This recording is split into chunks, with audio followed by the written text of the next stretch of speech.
Welcome back to Afternoon Express. Now, when it comes to our hair, it's our crowning glory. And although bad hair days can be a reality, knowing our hair type and how best to care for it can help keep our tresses and ourselves feeling fabulous. Clicks has our hair back, and thanks to the Clicks Curls event, we have all the tips and tricks to achieving that dream do.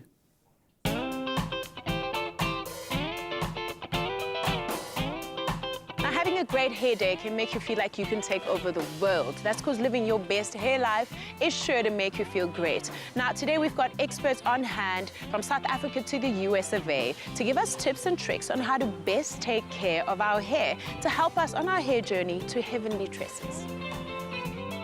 There are so many misconceptions around natural hair. The first one is that natural hair is unmanageable.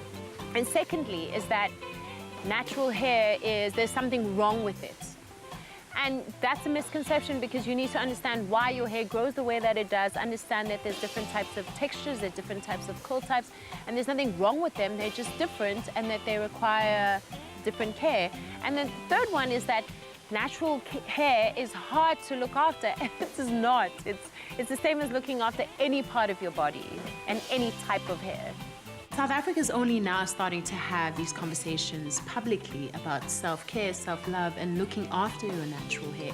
What do you think are the most essential elements of a self-care routine? Well, number one, you have to have a daily regime, a weekly, and a monthly. Daily, you're going to add a moisturizer or some type of humectant to keep the hair soft and flexible. Weekly, you might do a co-wash or some type of cleansing.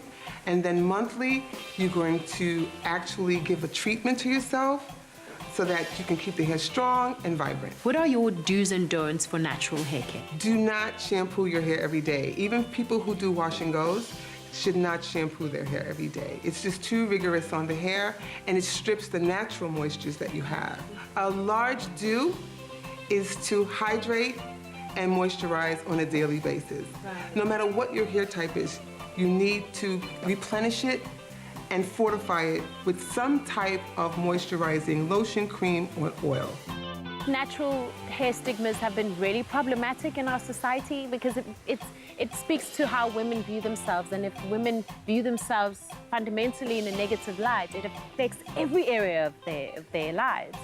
And so conversations like this are helping in just making women feel comfortable about who they are, embrace their God-given aesthetic, and say, well, I'm just going to work with it and I can enhance it, and I have all the tools to enhance it, and I have all the knowledge, and also I'm doing it in a healthy way that really just makes me feel good about myself.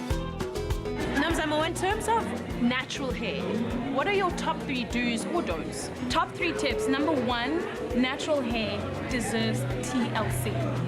So many natural girls, especially those who transition, I transition, and it does get frustrating, especially when it feels like your hair's not going anywhere, and it's just like, oh, sometimes I don't want to do anything to it, and it just looks a mess.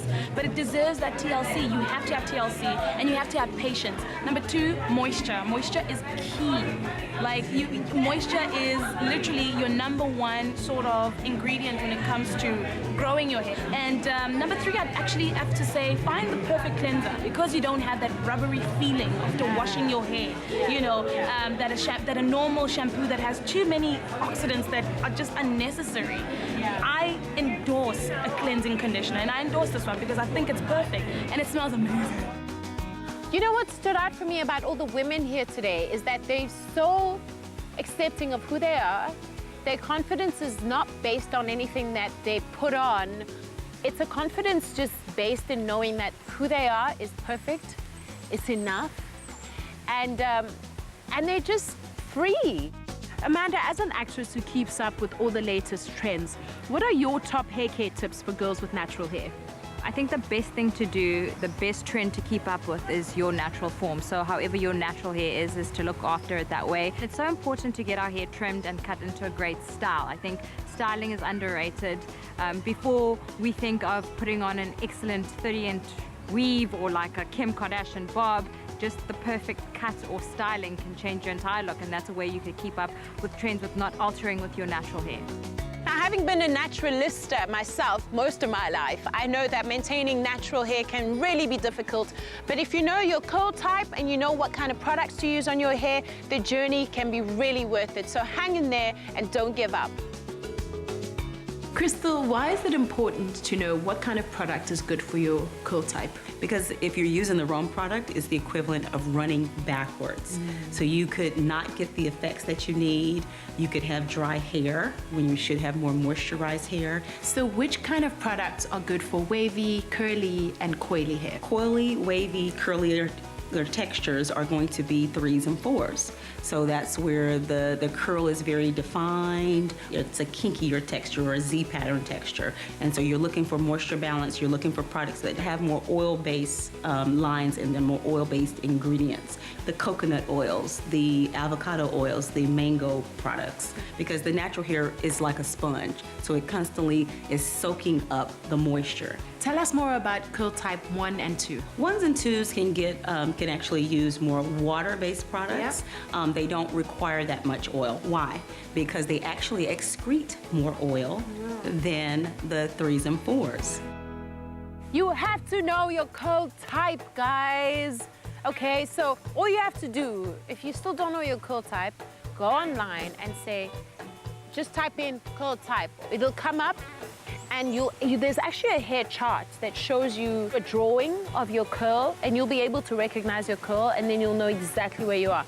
The reason why you need to know what your curl type is because you need to know what kind of products to use on your curl type, you need to know how often to wash your hair, and you also need to know how to treat your hair and what kind of comb or tools to use on your hair. And that's been the most liberating thing for me, because now I know how often I wash my hair, I know how to treat it, I know how to handle it. I just feel empowered because I'm informed. Curl type, know your curl type. I'm a 4C. If you've got hair like mine, it's a 4C. So what excites you most about having a brand that cares for natural hair? It's not just about a business. What I jump out of bed for is the impact that I'm having. My tagline for Afro Botanics is my own kind of beautiful. And for my kiddies range is beautifully made. Because I want to see a generation of African women who are affirmed and don't have a part of themselves they're disconnected from, that they don't like. If you have a part of yourself you don't like or you're disconnected from, then it messes with your whole ability to fulfill your destiny, live your best life. So that's what excites me the most about seeing women embrace beauty and change the standard of beauty and how we view beauty. One of the biggest misconceptions that women have about their curl types is that they believe it's inferior to somebody else's. They look at how somebody else's hair curls and they're like, my hair's not like that, therefore it's not great. And I mean, your relationship with your hair can get really, really emotional. Mine's very emotional. Like, I've cried about my hair, you know? So I'm very intimate with my hair. So that is the misconception that yours is inferior to somebody else's. It is not. It is your curl type. It is perfect for you. And if you can learn to love it, it'll be the greatest gift that you can give yourself. I've learned a lot of stuff that I didn't know before, but what I do know now is that I need to have a weekly plan, I need to have a daily plan, and I need to have a monthly plan. And it's all set out literally in my head. I can see the whole plan. I have a plan for my hair. My hair has a future. Seeing all these women here today feel so good about themselves is affirming for me as a woman. It's affirming for me as a Black African woman who grew up on ads depicting straight, long, blonde hair as the ultimate thing to have, and feeling like if you don't fit into that bracket, then you're ugly, you're not feminine, and that your hair is not even worth talking about or even advertising for. And I'm just really proud. I think that it's been a really fruitful day for me. This has been a reminder about my own beauty and celebrating myself and appreciating at seeing other women do it, yeah.